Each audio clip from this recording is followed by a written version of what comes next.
Halo semua, selamat datang di channel kami, Jurnal Kriminal bersama saya Atika Hwalo. Bagi anda yang menyukai pembahasan tentang kasus-kasus kriminal, kami sengaja membangun channel ini untuk anda. Jangan lupa untuk mendukung channel kami dengan cara subscribe, like, komen, dan share ke media sosial yang anda punya.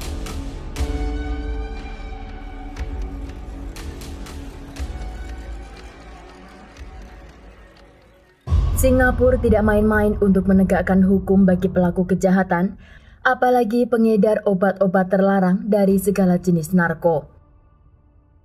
Pada sore hari tanggal 21 September pada tahun 2015, pihak kepolisian di wilayah Sembawang sedang mengawasi pergerakan seseorang yang telah mereka curigai akan melakukan transaksi barang ilegal.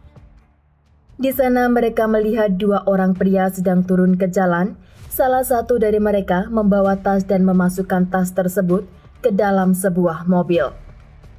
Salah satu pria itu diketahui bernama Ramades Punusami yang berusia 41 tahun dan pria yang menerima tas tersebut dari dalam mobil bernama Rajkumar Ayami.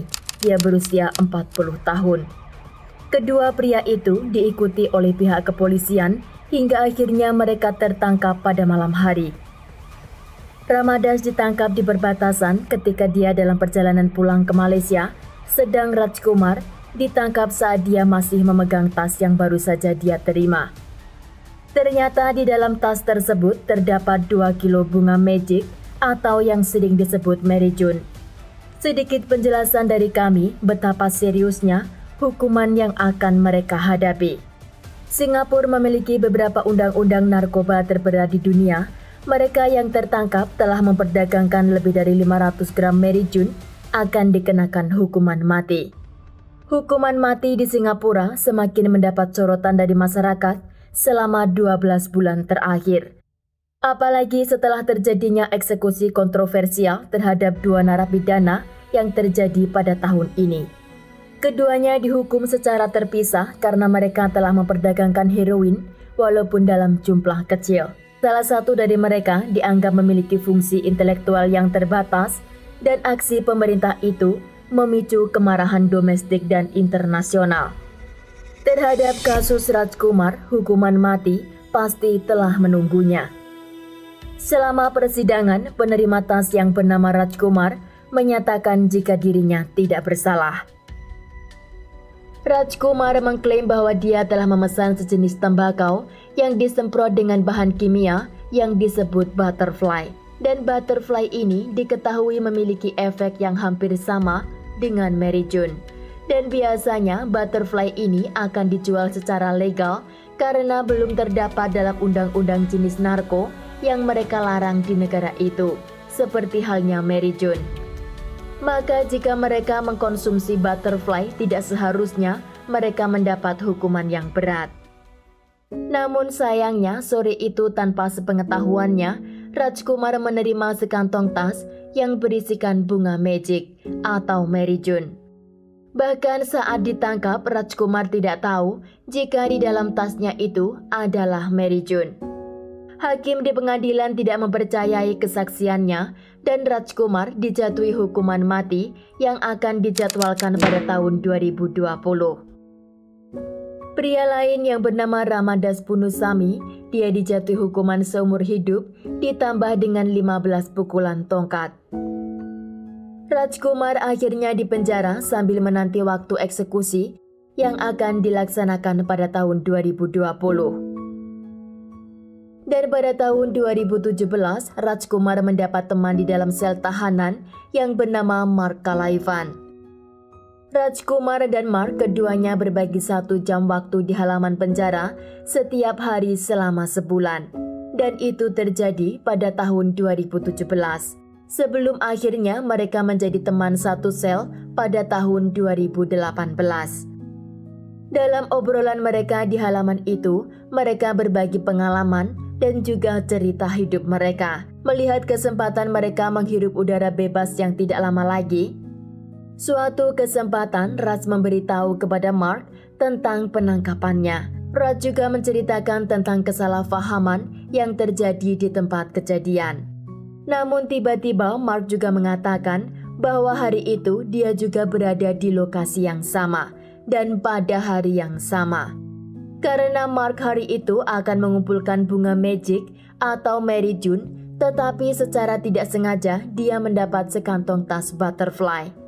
Raj sangat terkejut mendengar pengakuan Mark, dan kali ini dia sangat yakin jika pengakuannya di pengadilan itu benar jika ada kesalahan dalam pencampuran jual beli yang terjadi di hari penangkapannya, karena dia tidak memiliki niat untuk memberi Mary June. Raj meminta kepada Mark untuk membantu menjadi saksi dan menjelaskan tentang kesalahan jual beli yang terjadi pada tanggal 21 September. Dalam persidangan yang akan datang, Raj meminta kepada Mark untuk menjadi saksi dan Mark menyetujuinya. Rajkumar meminta kepada hakim untuk mendengarkan kesaksian Mark, dan di sana Mark mengatakan alasan dia mengingat pada tanggal 21 September di mana terjadi pencampuran jual beli itu dengan jelas karena hari itu hamster peliharaannya yang bernama Patrick telah meninggal dunia. Dia mengatakan bahwa dia cukup dekat dengan hewan peliharaannya itu, maka dia putuskan untuk menato sebuah tulisan RIP 21914 dan tato itu dia letakkan di jari tengah kirinya. Tato itu memiliki arti Rest in Peace pada tanggal 21 September pada tahun 2015 dengan nama Pat, yaitu Patrick. Dan tato itu dia buat beberapa hari setelah kematian hewan kesayangannya. Dan tanggal itu juga adalah tanggal di mana Rajkumar tertangkap dengan sekantong tas Mary June. Pada tahun 2020, jaksa berpendapat bahwa pertemuan kedua pria itu di penjara bersama dengan tato Mark terlalu luar biasa untuk menjadi kenyataan. Mereka juga mengatakan jika pernyataan mereka itu hanyalah rekayasa belaka.